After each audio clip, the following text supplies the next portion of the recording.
Com a gloriosa paz do nosso Senhor e Salvador Jesus Cristo. Se você crer que você está no lugar certo, diga aleluia. Se você crer em milagres, diga glória a Deus. O meu coração está cheio de júbilo pela tão preciosa oportunidade. É sempre uma honra servir a Deus nessa igreja que é pastoreada por pastores segundo o coração de Deus. Que Deus continue abençoando de uma forma extraordinária. Estou muito bem acompanhado nessa noite da minha digníssima, preciosa, virtuosa, amável, extraordinária esposa, a mulher que pastoreia o meu coração. Estamos juntos do mesmo propósito, anunciando o Evangelho de Cristo Jesus. Eu tenho uma palavra do coração de Deus para a sua vida. Você crê? Abra comigo a sua Bíblia, o segundo livro dos Reis, capítulo de número 2.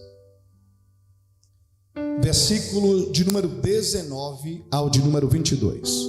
O segundo livro dos Reis, capítulo de número 2, versículo de número 19 ao de número 22.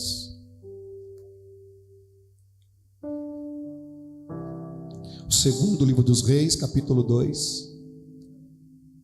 versículo 19 ao de número 22. Antes de fazer a leitura do texto, há uma mesa com livros da minha autoria, entre eles o livro com o tema Livre da Depressão e Ansiedade. Esse livro escrevi juntamente com a minha esposa.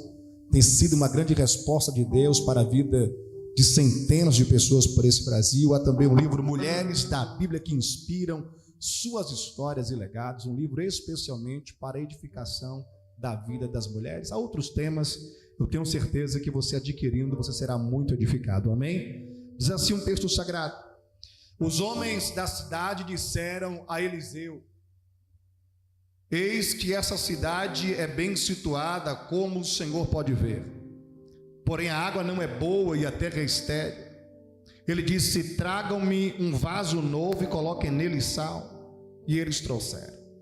Então Eliseu foi até a fonte, jogou sal na água e disse: assim diz o Senhor, tornei saudável esta água.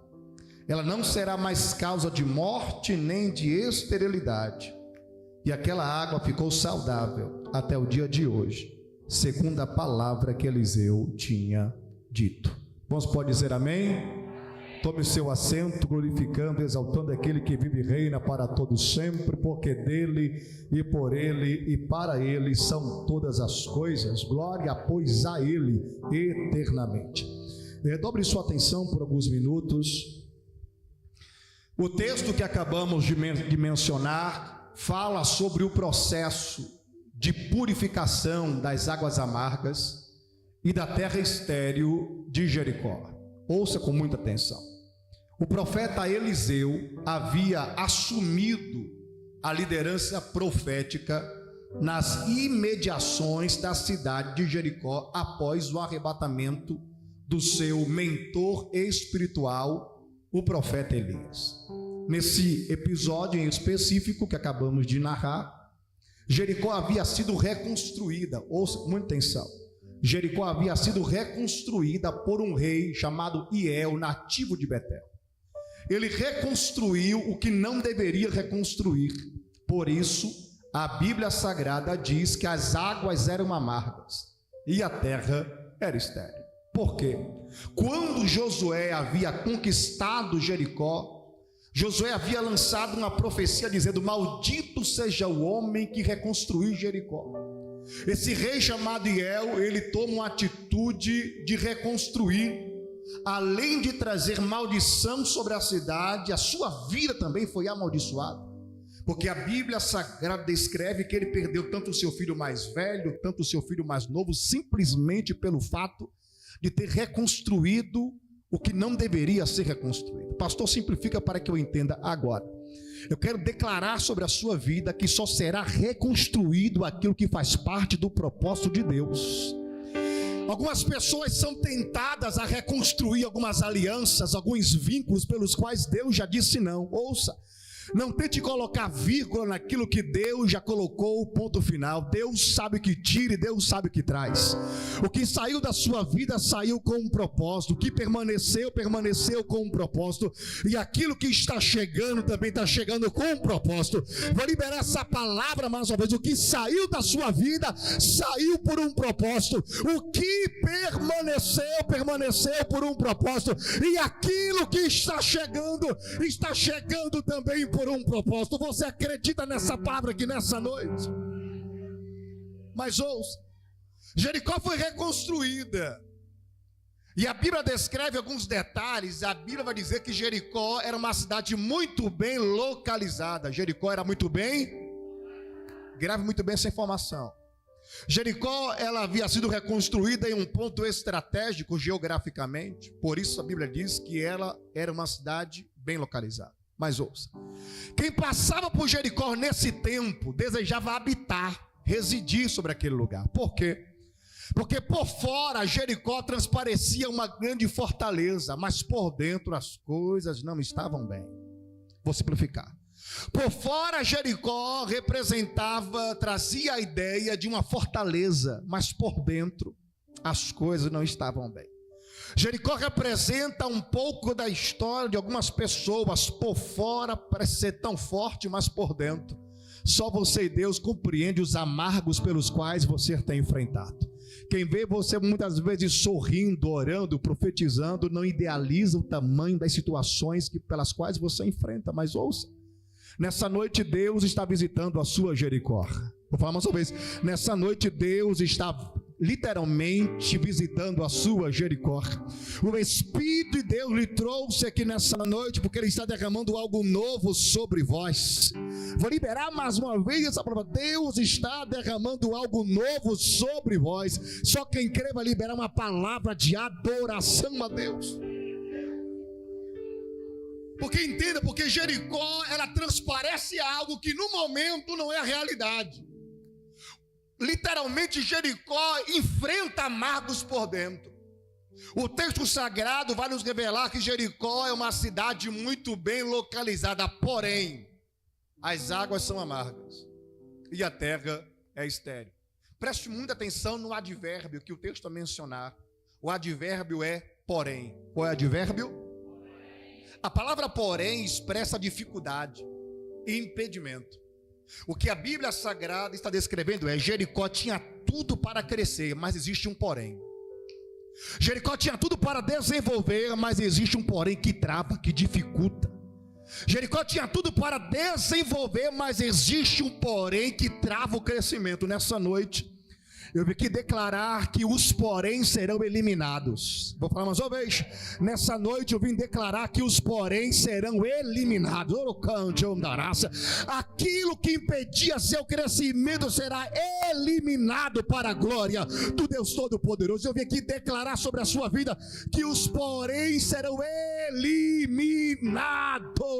Eu não vim nessa noite como professor de teologia, eu vim aqui como profeta de Deus para liberar essa palavra sobre ti. Os porém serão eliminados. Aquilo que impedia seu crescimento, seu desenvolvimento, aquilo que impedia você de sonhar, está sendo eliminado nessa noite. Vai voltar a gerar, vai voltar a crescer, vai voltar a profetizar, vai voltar a viver algo novo em Deus. Olha para o teu irmão, diga: nessa noite os poréns estão sendo eliminados. Já observou que tem pessoas que têm tudo para desenvolver, mas tem algo que trava?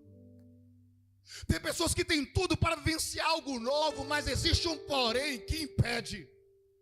Tem pessoas que arquitetam sonhos, projetos, mas elas não conseguem viver os sonhos pelas quais sonhou. Ouça, tem pessoas que têm tudo para desenvolver, mas existe, quem sabe, uma dificuldade na área emocional que impede de literalmente ela ser feliz.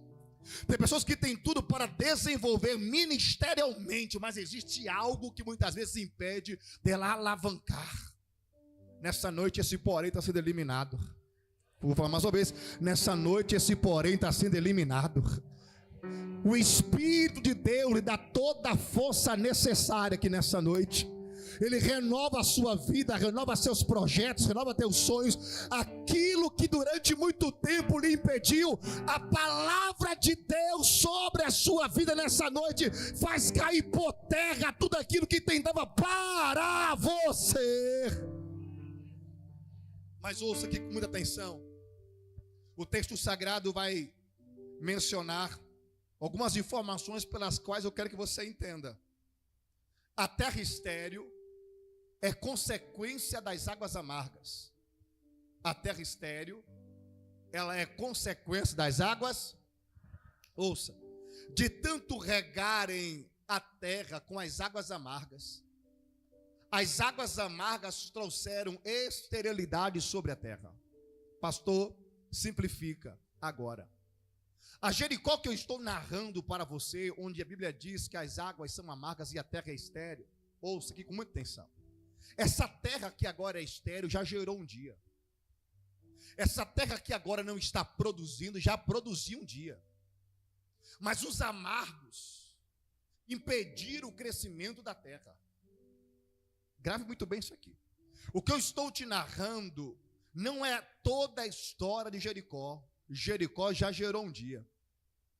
Quem sabe você está sentado ao lado de alguém que já projetou tanto, sonhou tanto.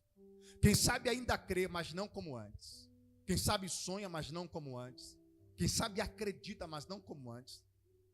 Mas em virtude de ter passado tantos processos amargos, tantas decepções, traumas, crises, alguém que tanto gerava, alguém que tanto sorria, alguém que tanto profetizava, quem sabe ainda gera, profetiza e sonha, mas não está como antes. Mas nessa noite eu vim aqui declarar que a glória da última casa, vou falar mais uma vez, a glória da última casa será bem maior do que a glória da primeira.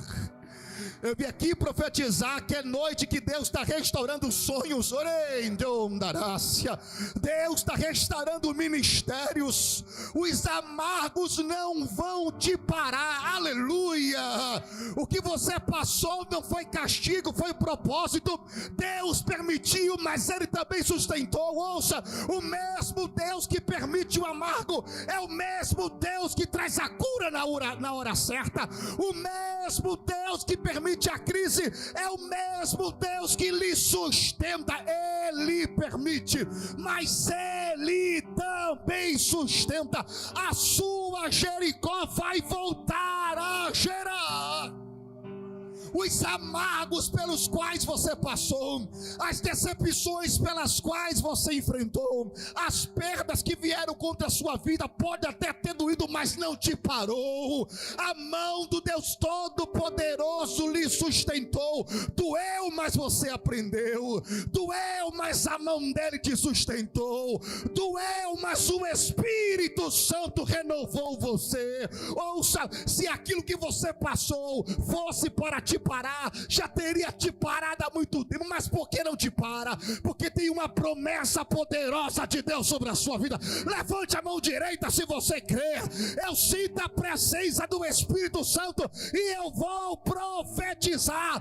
Assim diz o Senhor: eu sou aquele que te saro, eu sou aquele que te fortaleço. Receba do toque de Deus onde você está aí agora.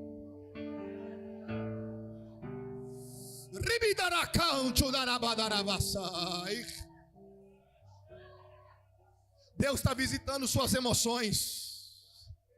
Deus está visitando você, homem de Deus. Deus visita você, mulher de Deus. Vai voltar a gerar. Entenda muito bem isso aqui. Os amargos da vida, de fato, eles acontecem. Não tem como escapar deles. Mas ouça, o processo não mata a promessa. O processo te prepara para a promessa. Porque aquilo que Deus preparou é bem maior do que aquilo que você passou. Meu Deus. Fala mais uma vez, aquilo que Deus preparou é bem maior do que aquilo que você passou. O que Deus está dizendo é, já preparei algo maior, aleluia. Deus não está preparando a promessa já foi preparada. Deus está preparando é você, meu Deus, vou falar mais uma vez, Deus não está preparando a promessa já foi preparada. Deus está preparando é você. Aleluia. Aleluia.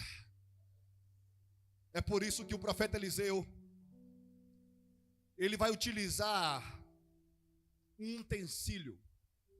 Ouça, Eliseu, ele é o profeta com autoridade sobre aquele lugar. Ele vai fazer um pedido, ele vai dizer assim: tragam-me um vaso novo. Observe que o profeta Eliseu não apenas pediu um vaso, ele disse que tipo de vaso era necessário. O vaso era... Por que o profeta Eliseu pediu um vaso novo? Porque ele identificou que era necessário utilizar um vaso novo. Simplesmente porque não se sara problemas do passado com coisas do passado, somente com algo novo. Deus está trazendo algo novo sobre vós nessa noite. Chega de olhar para aquilo que passou, meu Deus, vou falar, Espírito Santo. Chega de olhar para a decepção que teve. Chega para olhar para a perda que vivenciou. Deus tem algo novo.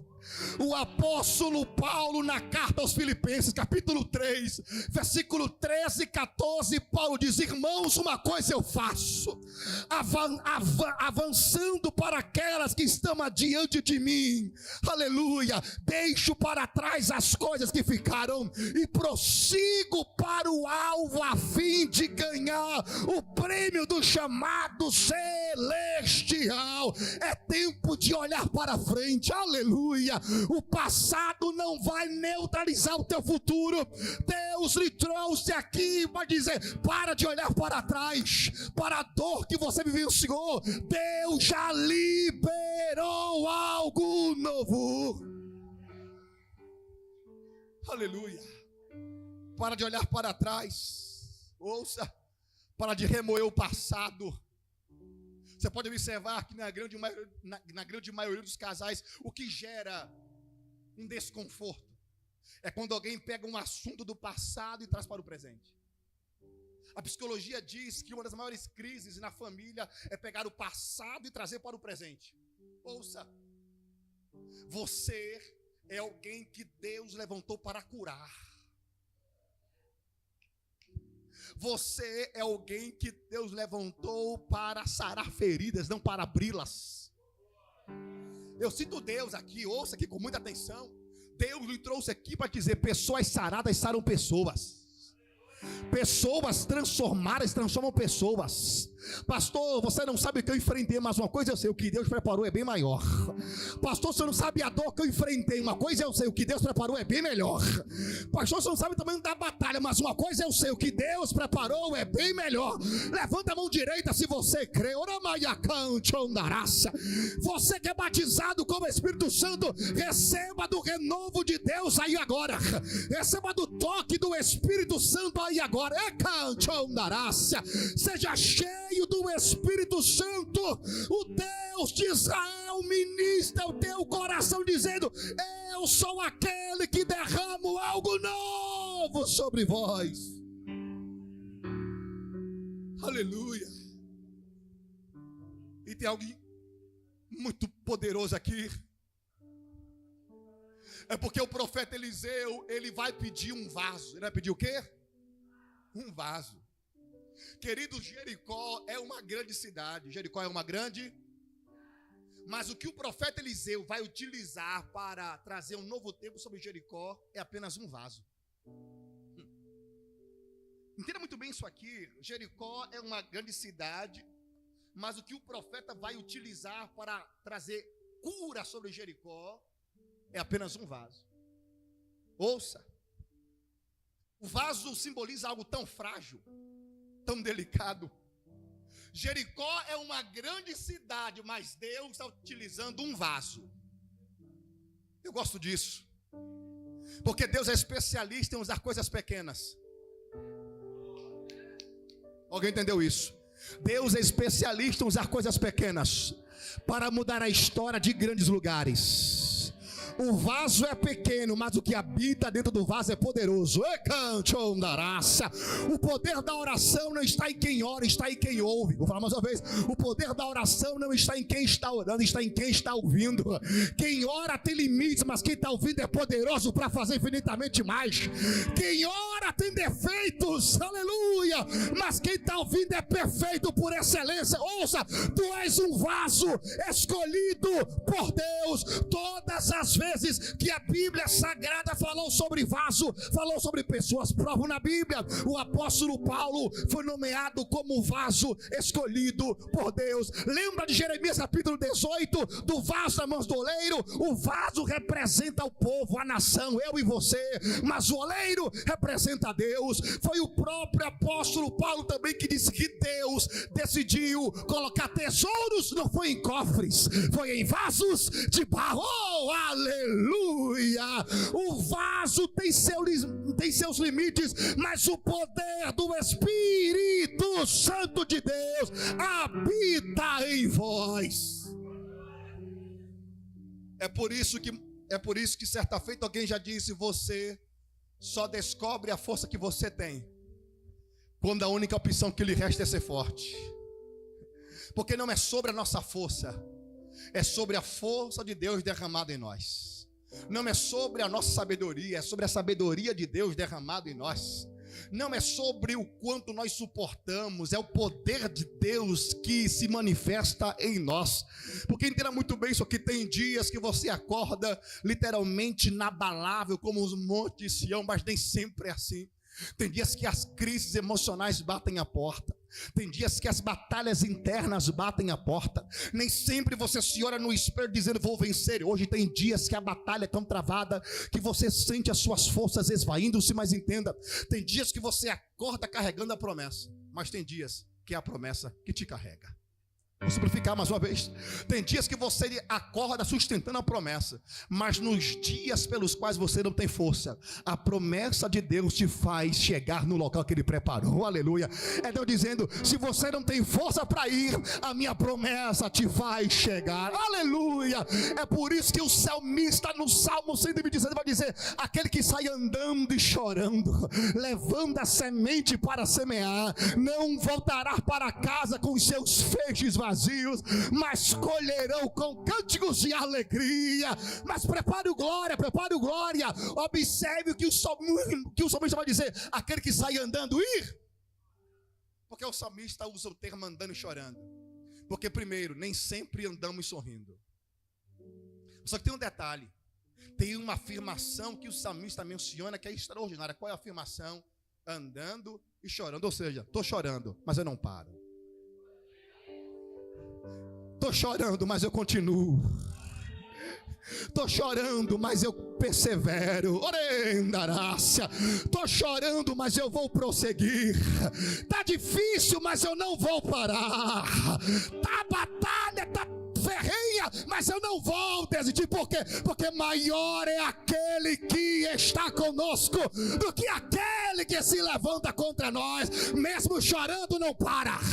Mesmo chorando, continua pregando. Mesmo chorando, continua louvando. Mesmo chorando, continua servindo, porque eu sei quem me chamou. Aleluia. Uns confiam em carros, outros em cavalos, mas nós fazemos menção do nome forte e poderoso do Senhor. Olha para o teu irmão e diz para ele: mesmo chorando, não para.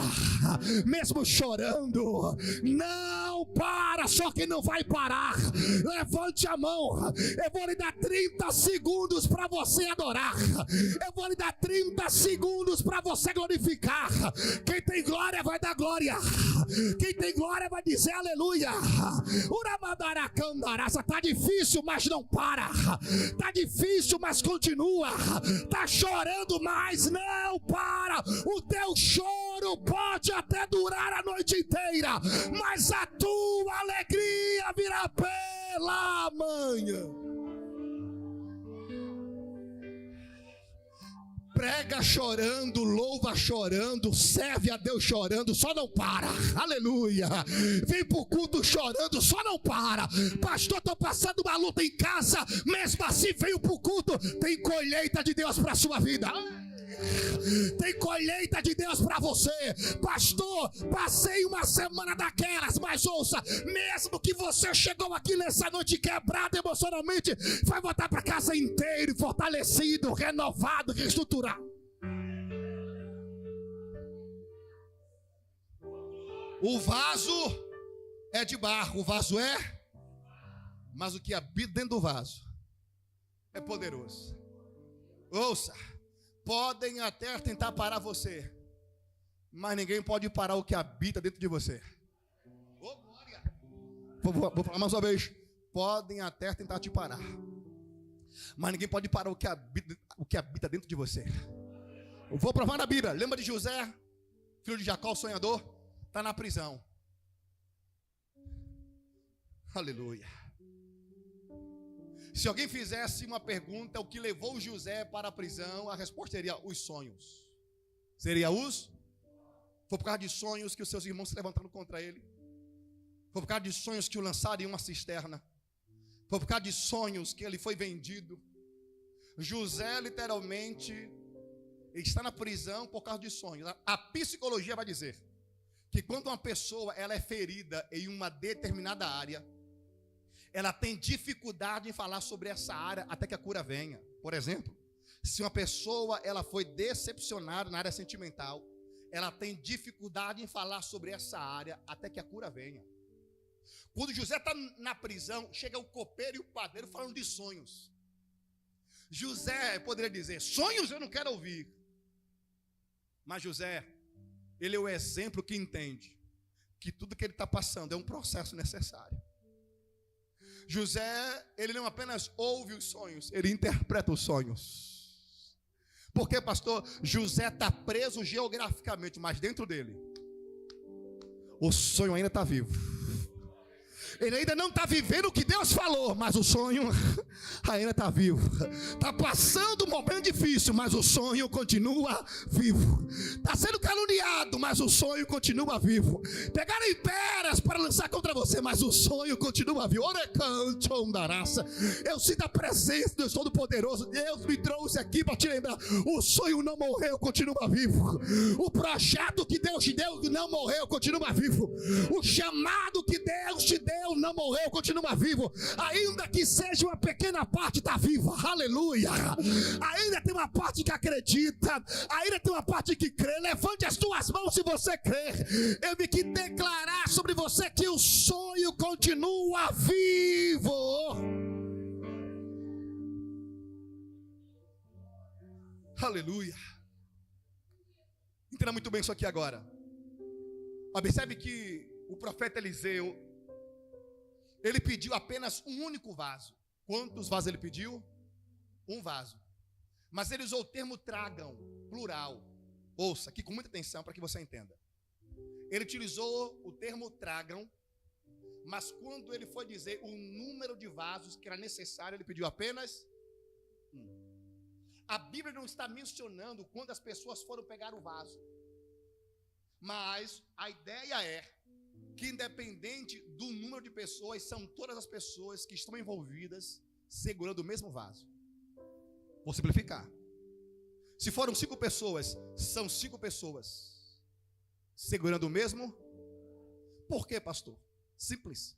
Porque quando a amargura chegou em Jericó, a amargura trouxe separação. Deus agora está usando o profeta Eliseu para dizer aquilo que a amargura tentou separar. A minha presença vai unificar. São todos no mesmo propósito. São todos segurando o mesmo vaso. São todos da mesma visão. Pastor, traduz para que eu entenda agora. Quando a amargura chegou em Jericó, era um almoçando na sala, outro no quarto e outro na cozinha. Agora são todos da mesma mesa, adorando ao mesmo Senhor, glorificando ao mesmo Deus. O que Deus está dizendo é: estou unificando famílias para projetos extraordinários. O inimigo se levantou para romper. Deus está usando nessa noite a palavra para reconstruir. Meu Deus, aquilo que estava fora do lugar, Deus está colocando no seu devido lugar. Aleluia, eu vou profetizar. Aquilo que estava fora do lugar, Deus está colocando no seu devido lugar. Deus está unificando famílias, projetos, alianças. Deus está unificando a sua casa. Você e a sua casa servirão ao Senhor, porque tu és aquele que traz cura sobre a sua casa. Vou falar mais uma vez. Tu és aquele que Deus escolheu para trazer cura na sua casa. Agora você entende porque tantas lutas é contra você. Porque tu és o remédio de Deus para a sua casa. O alvo do inimigo é tentar parar você. Mas não adianta, porque toda ferramenta preparada contra ti, toda ferramenta preparada contra ti não vai prevalecer. Deus me trouxe aqui para te dizer: eu vou te usar para sarar a família. Deus vai te usar para restaurar famílias. É por isso que esse processo está sendo tão difícil. É Deus dizendo: suporta que eu vou te usar. Suporta que eu vou te usar ainda mais. Suporta, porque eu sou aquele que vou te usar para sarar. Aleluia. Mas só que o profeta Eliseu, ouça, agora ele vai tratar com a fonte. Ele vai tratar com ouça, ele agora vai pedir sal. Ouça, o sal vai ser colocado no vaso e posteriormente derramado na fonte. Só que tem um detalhe: as águas são amargas. As águas são. Se você pegar sal e derramar naquilo que já é amargo, automaticamente vai amargar ainda mais. O sal na antiguidade, ele era conhecido como um remédio. E também o sal, ele era utilizado como pagamento. Quando os soldados iam da guerra, eles recebiam sal como pagamento. Por quê, pastor?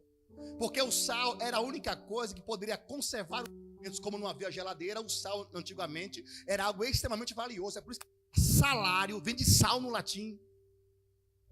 Então compreenda muito bem isso aqui agora. Quando o sal vai ser derramado na fonte, vai amargar ainda mais as águas, mas no final vai sará-las. Pastor, traduz. Prepare o glória. Quando o sal é derramado na fonte, as águas se tornarão mais amargas, mas depois do processo, no final, se tornarão saradas. Porque o processo não anula a promessa, o processo traz a cura sobre a promessa. O que Deus está dizendo é: tem situações que Deus vai permitir que se amargue como nunca antes, para não se amargar nunca mais. Tem situações que Deus vai permitir que doa como nunca antes, para não doer nunca mais. Está doendo, mas Deus está lhe fortalecendo. Está doendo, mas a mão de Deus está com você. Está doendo, mas Deus está sarando a fonte. Por quê, pastor? Porque outras pessoas beberão dessas águas. Aleluia! Outras pessoas serão saradas por aquilo que Deus derramou sobre a sua vida. Então entenda, quando Deus quer usar alguém, Deus permite sal na fonte. Não é castigo, é propósito.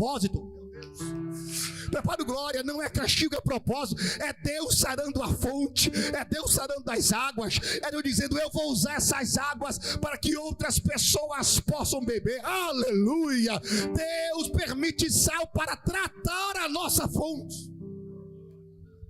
Eu recordo-me quando eu era bem mais novo, e o tempo está passando muito rápido.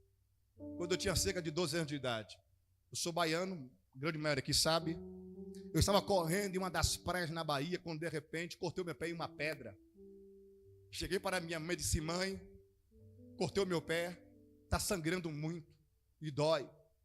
A minha mãe olhou para mim e disse assim: filho, volte para o mar e coloque seu pé sobre as águas. Eu disse: mãe, a senhora sabe que as águas são salgadas, vai doer. Mas ela disse: mas o sal vai ajudar a sarar. O tempo vai passando e você começa a entender que muitas vezes, quando Deus quer sarar, Deus permite sal na nossa ferida. Dói, mas está sendo sarado. Está doendo, mas a gente está aprendendo. Experiência não se cria, se vive. É necessário passar por ela. Algumas experiências serão necessárias, mas é Deus dizendo: suporta o sal. Está doendo, mas eu vou sarar no final. Está doendo, mas eu vou purificar. Está doendo, mas não vai te parar. Aleluia. Está doendo, mas não vai matar teu ministério.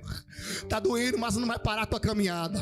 Está doendo, mas não vai matar teus sonhos. Está doendo, mas eu estou tratando com você. É Deus dizendo: se prepara, porque depois de todo esse processo, algo novo você viverá. Aleluia. Alguém já disse: existem dois tipos de dor, a que machuca e a que transforma. Ouça, existem dois tipos de dor, a que machuca e aqui transforma. Essa dor não é para te parar, é para te transformar. Eita glória. Eu vou falar, essa dor não é para te parar, é para te transformar. Deus está preparando você para algo extraordinário. Eu vou falar mais uma vez, Deus está preparando você para algo bem maior. Você acha que Deus ia permitir você passar por tudo isso à toa? O mesmo Deus que permitiu é o mesmo Deus que já preparou algo bem maior para a sua história. Volta a sorrir, mulher de Deus. Volta a sorrir, homem de Deus. Volta a profetizar, homem de Deus. Volta a profetizar, mulher de Deus. Vai voltar a sonhar. Se fosse fácil, muitos aceitariam. Mas Deus olhou para você e disse: ela suporta. Deus olhou e disse: ele suporta. Você fala assim: Deus, eu não tenho mais força. Deus fala assim: tem. Você fala: Deus, eu não aguento. Deus diz: aguenta. É Deus tratando. Ouça, Deus só cobra mais de quem pode dar mais. Eita, mais uma vez. Deus só cobra mais de quem pode dar mais. A cobrança é Deus dizendo assim: você pode suportar mais. Por quê? Porque a sua história vai servir de testemunho para a vida de outras pessoas. Alguém disse aleluia. Eu falo mais uma vez: a sua história vai servir de testemunho para outras pessoas. Alguém vai perguntar: como foi que você conseguiu? Alguém vai dizer: como foi que você conseguiu? Aleluia. Você vai dizer: foi a mão poderosa de Deus que estava sobre mim. Alguém vai dizer: foi sorte. Nunca foi sorte, sempre foi a mão de Deus sobre a sua vida. Alguém olha para você: como foi que ela conseguiu depois de tudo que passou? Como foi que ele conseguiu depois de tudo que enfrentou? Foi a mão poderosa de Deus. Ela não deixou de acreditar, ele não deixou de acreditar, passou pelo que passou. Aleluia. Quem sabe foram muitas noites em claros, onde literalmente você estava perdendo as suas forças, mas Deus disse: eu vou lhe sustentar, eu vou mostrar que eu sou Deus na sua vida, eu vou mostrar que eu sou Deus na tua história, eu vou mostrar que todo esse processo vai gerar um grande testemunho. É Deus dizendo: é sal na fonte para sarar a fonte. Entenda muito bem isso aqui agora. Quando o profeta pediu o vaso, ele usou a expressão eles. Mas quando ele pediu sal, ele usou a expressão ele, singular. Grave muito bem isso aqui, já estou encerrando. Quando ele pediu o vaso, ele utilizou a expressão eles, plural. Mas na hora de colocar sal na fonte, ele usou a expressão ele, singular. O que isso significa? Para levantar o vaso, Deus levantou pessoas. Para levantar um projeto, Deus levanta pessoas. Para levantar uma igreja, Deus levanta pessoas. Para levantar um ministério de louvor, Deus levanta pessoas. Levantar um sonho, Deus levanta pessoas. Mas para tratar com a nossa fonte, é eu e Deus. Deus e eu. É você e Deus. Tem momentos na sua vida que Deus vai levantar pessoas para estar com você. Mas tem outros momentos que será só você e Deus, que nem mesmo as pessoas mais próximas vão se aproximar. Talvez seu coração fala: quando mais precisei, não apareceram. Ouça, foi Deus.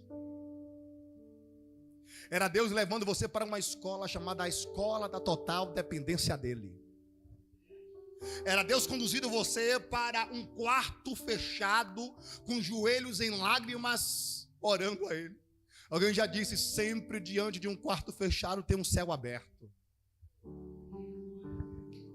Fala mais uma vez: sempre diante de um quarto fechado tem um céu aberto.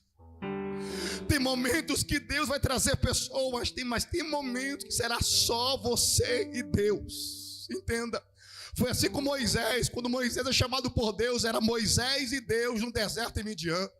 Foi assim com o profeta Elias. Quando Deus queria reconstruir seu ministério, era Elias e Deus dentro de uma caverna. Foi assim com o apóstolo João na ilha de Patmos, quando Deus o revelou o Apocalipse. Então entenda, algumas experiências só será você e Deus. Deus e você. Mas é nesse secreto que Deus vai trazer coisas novas sobre a sua história. É nesse secreto que Deus vai revelar coisas maiores para você.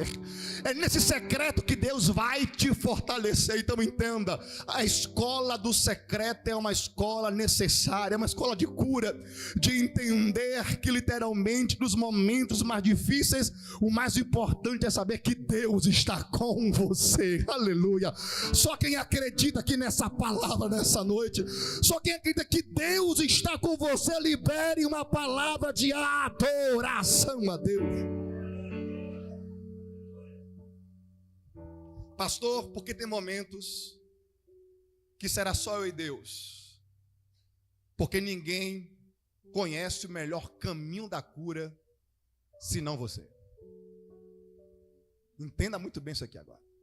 Tem momentos na sua vida que Deus vai usar pessoas para curar, mas tem momentos que Deus vai dizer, agora é eu e você.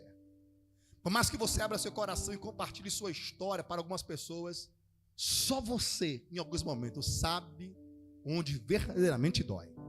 Mas que você tenha sua melhor amiga, seu melhor amigo, ou tem momentos que só diante de Deus que você consegue expressar onde verdadeiramente está doendo. Mas é nesse momento que o Espírito de Deus vem com bálsamo sobre a sua vida, curando a fonte.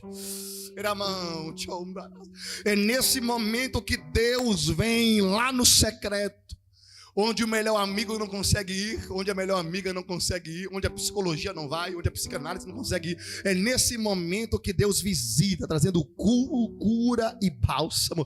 Lembra de José, que narramos aqui agora há pouco?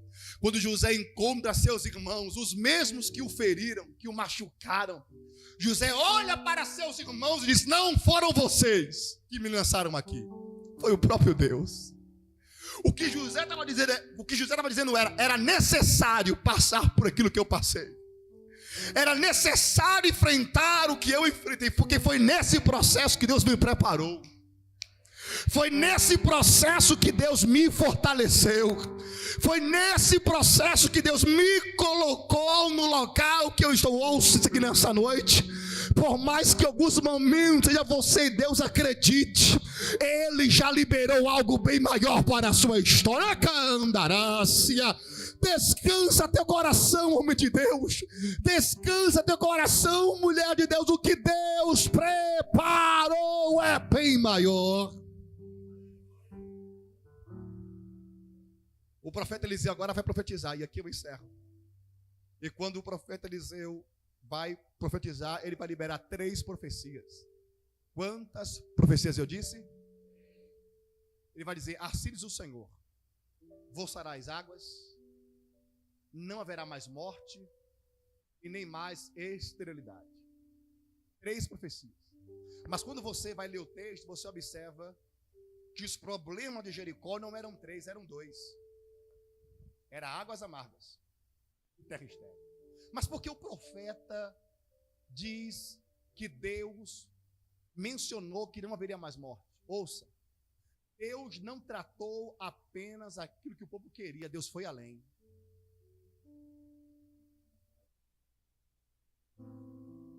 Porque quando Deus entra para restaurar, Deus não restaura 90%. Deus não restaura 99%. Deus não cura 99%, Deus cura por completo. Deus foi além daquilo que os moradores haviam compartilhado. Os moradores queriam que a terra voltasse a gerar, que as águas voltassem a ser saudáveis. Deus foi além. Ele disse, não haverá nelas mais morte. Pastor, que morte é essa? Aqui eu me encerro lhe dizendo, e vou orar pela sua vida. Nesse tempo bíblico, segundo o historiador judeu chamado Flávio Josefo, ele diz que quando as mulheres grávidas de Jericó bebiam das águas amargas, elas não sabiam. As águas amargas geravam aborto. Geravam o quê? Ouça, quando as mulheres grávidas de Jericó bebiam das águas amargas, sem saber, as águas amargas geravam aborto. Foi por isso que Deus disse: e não haverá nela mais morte. Quando Deus disse que não haveria mais morte, Deus estava dizendo: a partir de hoje, aquilo que for gerado vai nascer. Está preparado? Está preparada? Deus nunca colocaria um sonho em seu coração se Ele não tivesse interessado em realizar. Vai nascer. Aleluia. Eu vou falar mais uma vez. Levante as duas mãos se você crer. Deus nunca colocaria um sonho em seu coração se Ele não tivesse interessado em realizar. Vai nascer. Não haverá aborto de sonhos. Não haverá aborto de ministérios. Vai nascer. Eu vou lhe dar 30 segundos para você adorar. Deus lhe trouxe nessa conferência para dizer: vai nascer. Não importa o tamanho do sonho, vai nascer. Não importa o tamanho do projeto, vai nascer. Pastor, são muitas dores para botar o sonho. A mão do Deus Todo-Poderoso está dizendo: vai nascer. Segure a mão do seu irmão, diga para ele, diga: vai nascer. Vai nascer. Profetiza e diga: vai nascer.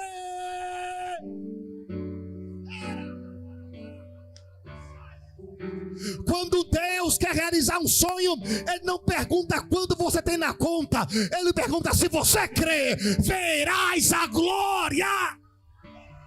Vai nascer.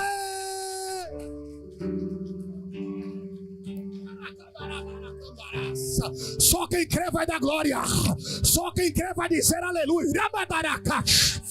Eu sinto a presença do Deus Todo-Poderoso. Se prepara, vai nascer. O inimigo se levantou dizendo assim: ela vai abortar o sonho. O inimigo se levantou dizendo: ele vai abortar o projeto. Deus colocou a mão e disse: vai nascer. Vai nascer. O inimigo se levantou a semana inteira, quem sabe até o ano inteiro, diz assim: vai abortar o sonho. Quando chegar no final do ano, não vai ter mais condições. Deus disse: vou sustentar, porque esse projeto é meu, porque esse sonho é meu. Quem disse foi eu. Vai nascer. Maria, mãe de Jesus, está grávida. O anjo fala assim: mulher, nascerá de ti o Messias. Maria questiona: como eu, mulher virgem, posso gerar um filho? O anjo fala: mulher, o que está sendo gerado dentro de você não é da terra, é do céu, é gerado pelo Espírito Santo. Vai nascer. Não queira entender como, apenas creia que vai nascer. Oh, aleluia. Não queira entender como, apenas creia que vai nascer. Você crê nessa palavra aqui nessa noite? Eu vim profetizar. Não queira entender como, apenas creia que vai nascer. Vai nascer porque é projeto de Deus. Vai nascer porque Deus não é homem para que minta, nem filho do homem para que se arrependa. Vai nascer porque é promessa dele. O amargo veio para tentar fazer você abortar o projeto, mas Deus colocou, disse: vai nascer. Ouça, tinha muita gente, eu preciso falar isso. Tinha muita gente olhando, dizendo assim: a qualquer momento vai dizer que não aguenta mais. A qualquer momento vai abortar o sonho. Tinha gente esperando só notícia que ela abortou o sonho depois do que passou, que ele abortou o sonho depois do que enfrentou. Aí Deus olhou assim: não vai abortar não. O inferno se levantou dizendo: vai acabar desistindo. O céu disse: não vai desistir nunca. Se levantaram, lançaram indireta, falaram, criticaram, e não foi nenhum tipo de crítica construtiva. Tentaram de todos os métodos e planos para fazer você abortar o projeto. Deus olhou e disse assim: a minha mão sustenta. Você fala: Deus, eu não estou aguentando. Deus disse: mas a minha mão sustenta. Vai nascer, vai nascer, vai nascer. Por quê? Porque vai nascer, porque quando esse projeto nascer, muitas pessoas serão edificadas. Muitas pessoas serão saradas, muitas pessoas serão fortalecidas. Ouça, você acha que esse sonho que Deus colocou seria literalmente vão? Não, é para abençoar a vida de outras pessoas, porque seu testemunho vai edificar a vida de outras pessoas. Deus foi na fonte, tratou, curou. Entenda muito bem isso aqui agora, e aqui eu encerro, prometo. O amargo não impediu do sonho nascer. Eu provo na Bíblia. O amargo não tem poder de fazer você abortar seu projeto. O amargo só é uma fase. O amargo só é um processo. Lembra de João Batista, primo de Jesus? A Bíblia vai dizer que a alimentação de João Batista era gafanhoto e mel. Gafanhoto e... Para a nossa cultura, isso é algo literalmente fora do comum. Mas para o povo do Oriente, eles sempre se alimentavam de gafanhoto. Pegavam o gafanhoto, colocava sobre uma pedra, cortava as patas e a cabeça. E quando estivesse sequíssimo pelo sol, mastigava. Há um estudo que comprova que o gafanhoto possui nutrientes necessários para fortalecer o organismo. Mas só que, todavia, o gosto na boca é amargo.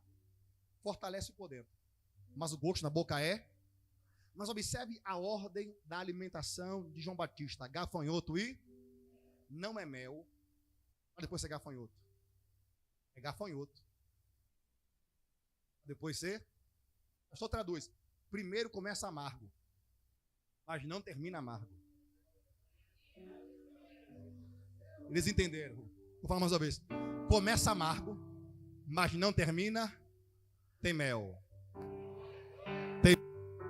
Aleluia, tem mel.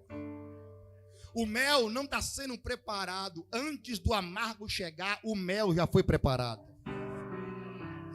Primeiro vem o amargo, depois o mel já foi preparado. Aleluia. Mas só que prepare o glória. Quando você vai ler a Bíblia Sagrada, em todo o Antigo Testamento, todas as vezes que o gafanhoto apareceu, ele trouxe devastação. Prova na Bíblia. Lembra das 10 pragas? Ali estava a praga dos gafanhotos. Lembra de Joel capítulo 1, capítulo 2? A Bíblia fala sobre 4 classes de gafanhoto. Todas as vezes que o gafanhoto apareceu no Antigo Testamento, trouxe destruição, trouxe devastação. Passa para o Novo Testamento. E agora, no Novo Testamento, aquilo que durante todo instante trouxe devastação na vida de João Batista, virou alimento. Pastor, traduz. Em todo o Antigo Testamento, o gafanhoto trouxe destruir, mas agora, na vida de João Batista, o gafanhoto entrou no deserto do homem de Deus errado. No deserto de muitos trouxe destruição, mas no deserto de João Batista virou alimento. Pastor, traduz agora. Esse gafanhoto entrou no deserto da mulher de Deus errada. Esse gafanhoto entrou no deserto do homem de Deus errado. Na vida de muitos pode destruir, mas na sua boca vira testemunho. Aleluia. O gafanhoto entrou, pensando, aqui eu vou destruir. Não, não, não. Aqui tem uma mulher de Deus que ora. Aleluia. Aqui tem um homem de Deus que ora. Eu sinto a presença de Deus. Pode até destruir muitos lugares, mas aqui não. Aleluia. Na sua casa não. Aleluia. Levante as tuas mãos para receber. Esse gafanhoto da tua história vai virar testemunho. Aleluia.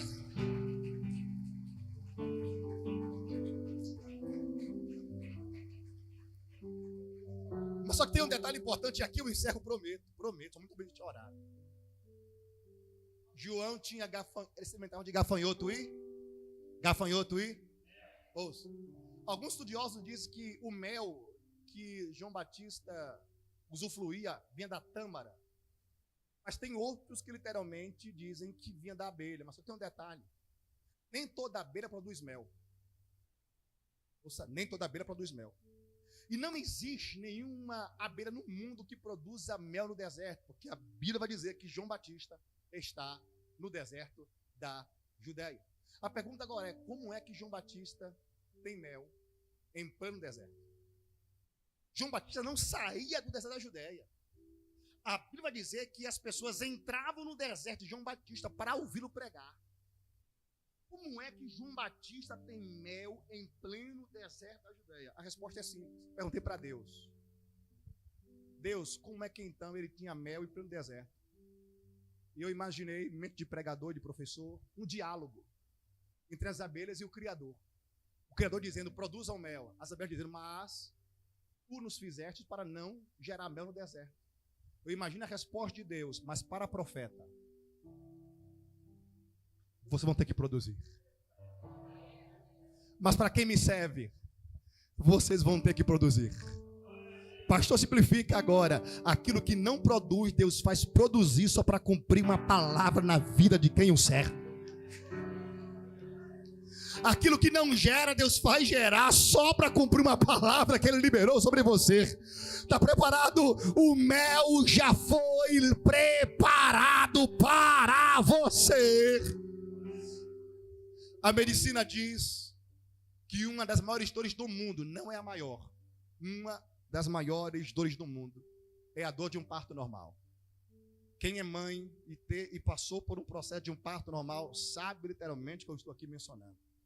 Mas só que a psicologia entra na história dizendo algo interessante. A psicologia vai dizer que no momento do parto, quando a mãe sente que a criança está nascendo, por alguns segundos uma alegria contagia todo o seu corpo, porque ela se esquece da dor que está passando. Porque a alegria do nascimento é algo tão poderoso que toma conta de todas as suas emoções. Eu já começo a entender que no meio dos processos da vida, quando a dor é mais extrema, Deus nos faz lembrar que vai nascer. Dói para gerar, mas quando nasce, eu vou provar isso para você aqui agora. Quantos casais passando por uma crise, vem um filho e uma filha, e o nascimento trouxe algo novo. Porque a Bíblia fala sobre o nascimento como algo especial. Ouça, a Bíblia fala sobre o nascimento como algo extraordinário. Dói para gerar, dói para carregar. São tantas situações, mas quando nasce, foi Deus que disse para o profeta Isaías: será que eu faria via dor de parto, sem fazer com que o filho possa nascer? Vai nascer. Deus não causaria dor sem permitir que algo novo possa nascer. Então eu ouço essa palavra aqui nessa noite. Todo esse processo é porque vai nascer algo extraordinário. Todo esse processo é porque vai nascer algo revolucionário. Você crê? Só quem crê que vai nascer se coloca de pé no seu lugar para adorar a Deus. Aleluia, aleluia. Pega suas mãos aos céus. Eu quero convidar o louvor da igreja. Fala com Deus onde você está aí agora. Receba da cura do Espírito Santo de Deus aí agora. Porque vai nascer. Vai nascer porque é projeto de Deus. Vai nascer porque foi Deus que falou. E vai nascer porque é promessa dele. Oramante ondarás. Com os olhos fechados onde você está, libere palavras de adoração a ele. Libere palavras de adoração ao Senhor, porque vai nascer. Receba do renovo do Espírito Santo de Deus aí agora. Você que entendeu o que Deus falou com você, eu quero convidar você a sair do seu lugar e vir aqui à frente. Aleluia.